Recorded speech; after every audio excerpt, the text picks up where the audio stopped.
بابای و گلبهار اشور محمدونا سال تولدش 1989 از 3 اپریل سال 2022 اینک قریب 9 ماه باز در روسیه در بستر بیماری است. او روز 3 اپریل با صد امید و آرزو برای تولد فرزند نخستینش به تولدخانه شهر گوس خروستالنای ولایت ولادیمیر رفت.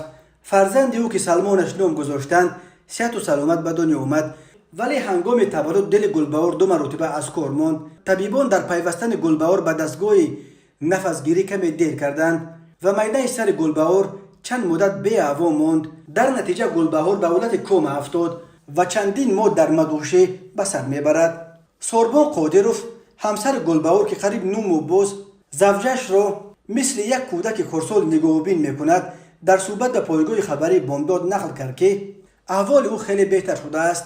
قریب 2 ماه پیش از بیمارستان به خانه آوردم، مخصوصا خانه دوجرگی اجاره گرفتم چون که میخواستم پسرم سلمان را هم بالاخره از دام مولود که از روز تولدش اینک قریب 9 ماه باز آنجا کلان شده ایستاده است بگیرم و به خانه به پیش مادرش برم، ولی متاسفانه هنوز وضع مادرش به اندازه خوب نیست که سلمان را از دام مولود که بیاریم. همسرم تا حال فرزندش را یگان بار به دستش نگرفته است. سوربان میگوید وقتی که دید احوال همسرش بهتر شده است آخرین بود و شدش را جمع کرده و او را به مسکو و مرکز علمی نورولوژی برد. خلاصه طبیبان این مرکز معتبر که در زیر این مقاله علاوه کرده می شود چنین است که گلبهار بابای و شانس دوباره به پا راست شدن دارد، ولی باید دوره خیلی طولانی ریابیلیتاسیون را گذرد. سوربان در صحبت به بامداد گفت وقتی که همسرم به این احوال افتاد تشکر به هموطنان که کمک کردند و در لحظه های سخت دستگیری همون کردند، ولی در این 9 ماه همه چیزی که داشتم صرف شد. حتی یک پارچه زمین در گوشه ایثار داشتیم، با نیت ساختن خانه که همان رو هم فروختیم. چند روز پیش برای خریدن دارو پول نیافتم، مجبور شدم تلفنم را فروختم. آخرین پولی که داشتم جمع کردم و به مسکو بردمش که به طبیبان بهترین نشوندم. آنها گفتند که باید چندین ماه دوره ریابیلیتاسیون را گذرد. من به چندین مرکز ریابیلیتاسیونی مراجعت کردم.